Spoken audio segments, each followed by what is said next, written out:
Thank you for listening. This is a series in which I hope to share some details of some of the most interesting cases from the historic forecourts. And I like to choose cases not just about important people, but about ordinary people living their lives in the 19th century and the recourse they had to the courts. And some of their stories are quite extraordinary. And one of these extraordinary stories is that of Elizabeth McElldrew from County Armagh, who sued a local farmer called Patrick Fagg for breach of promise back in 1909. So let me tell you about how Patrick and Elizabeth met. Elizabeth had been working as a maid when Patrick approached her and asked her to marry him. Now, the proposal was somewhat unromantic because he said that he needed somebody to look after his mother, that he wasn't able to do his work because his mother needed looking after, and he thought that Elizabeth would suit the job of looking after his mother very well. So not very romantic, but surprisingly, Elizabeth jumped at the proposal.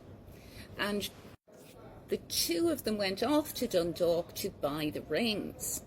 And Patrick paid for the rings, but he got quite a bit of money off Elizabeth as well that day. He got her to pay him some of her savings, and he told her his mother would look after it. So Mother Fagg is at the heart of this story.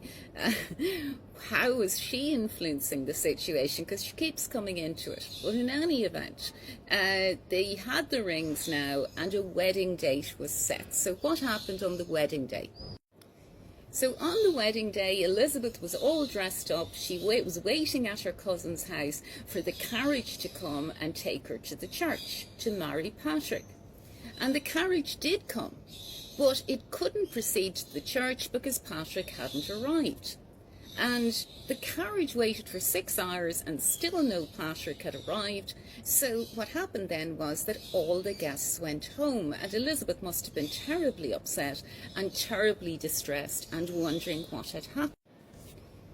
So Patrick turned up again a few days later, and he had an excuse for Elizabeth. He said he didn't turn up on the day of the wedding because he had drunk too much the night before and he was afraid to go to church when he was in his cups, when he was inebriated, so to speak. So it seems like a pretty lame excuse, but Elizabeth accepted it, and another wedding date was set 10 days later. So on this second wedding date, Patrick did turn up, and the two of them, with a much smaller party, proceeded to Crossmaglen Church. And you can see Crossmaglen Church here. You can see that there's the steps leading up to the front door of the church. And Patrick and Elizabeth climbed these steps, and at the top of the steps, just as they were going to go in the door, Patrick turned to Elizabeth and called the whole thing off. He said he couldn't go through with it. He came up with some silly excuse about not liking priests. It wasn't very believable, but he did tell Elizabeth something which struck her blood cold, and that was that he had taken 3 previous girls to the door of that church intending to marry them, and he had not gone through with it. So this is remarkable. Did Patrick have some kind of psychological disorder? Did Mother Fagg object to him getting married? It's very difficult to know, but it's extraordinary that a man would take a succession of different women to the door of the same church and break it off with them at the last moment. That really is incomprehensible. But this was not the end of the saga, because Elizabeth subsequently brought a breach of promise action against Patrick, and the proceedings came on for hearing in the forecourts in Dublin, which is the centre of the Irish legal system, and you'll see it as it was at the time in the background here. So Elizabeth could have brought her action for breach of promise in the local courts in Armagh, but she chose not to, perhaps because of the level of damages that she was seeking. And instead she went all the way down to Dublin, and Patrick had to go down all the way to Dublin too, to have the question of breach of promise adjudicated on by a judge and jury in the forecourts. So an action for breach of promise was proceedings that were brought usually by a woman who had been promised marriage by a man who had then reneged on that promise. And there were two reasons for bringing actions for breach of promise. The first, usually employed when the man was wealthy and the woman was not so wealthy, was to get financial recompense for the lavish lifestyle that they might have lost as a result of the absence of a wedding. But there was another reason for bringing proceedings for breach of promise as well. When a woman was jilted in those days, people assumed there was something wrong with her, that she had some sort of disease, or there was some scandal in her background that her intended husband had found out about and broken off the relationship as a result. So a woman was seen as tainted if an engagement had been broken off by her prospective groom.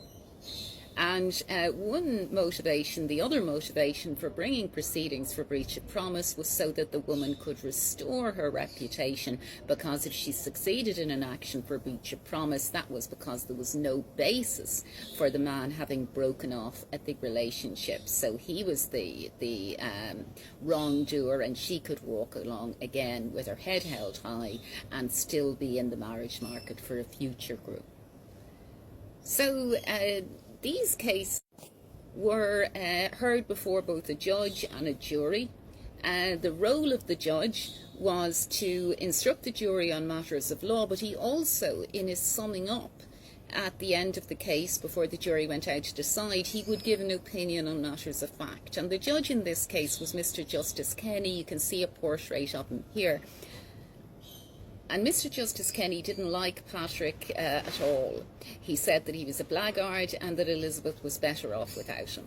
So I suppose in light of that, the jury did indeed find Patrick Fagg guilty of breach of promise, and it's difficult to see how they could have found otherwise in the circumstances. But they awarded Elizabeth the reasonably substantial sum of £25. So that shows it wasn't a nominal damages for breach of promise. It was quite a substantial sum at the time.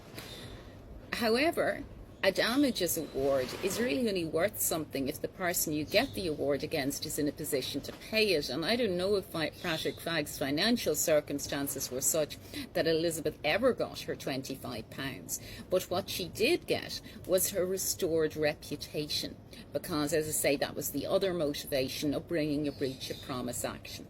And what she also achieved through the wide reporting of the case in the newspaper was that every young woman in Ireland knew that Patrick Fagg was a serial jilter, and that would prevent someone else from being taken unawares as Elizabeth had been in this case. So she may have had the motivation of protecting other women, and perhaps what provoked her to bring the action was Patrick confiding in her that this was something that he had engaged in repeatedly. Now, it's hard to understand why anyone would repeatedly bring women to the door of the same church to get married and then break it off with them at the last minute. The mind boggles, and we may never know. But certainly these cases in the forecourt, some of them were just incredibly unusual. You couldn't make them up. And they weren't just cases involving important people. They were cases involving very ordinary people. So they give us a great insight into life in Ireland and into human nature. And I think this case illustrates that, as well as illustrating the now almost forgotten tort of breach of promise, which was such a lucrative source of revenue for lawyers in the 19th century. Thanks for listening.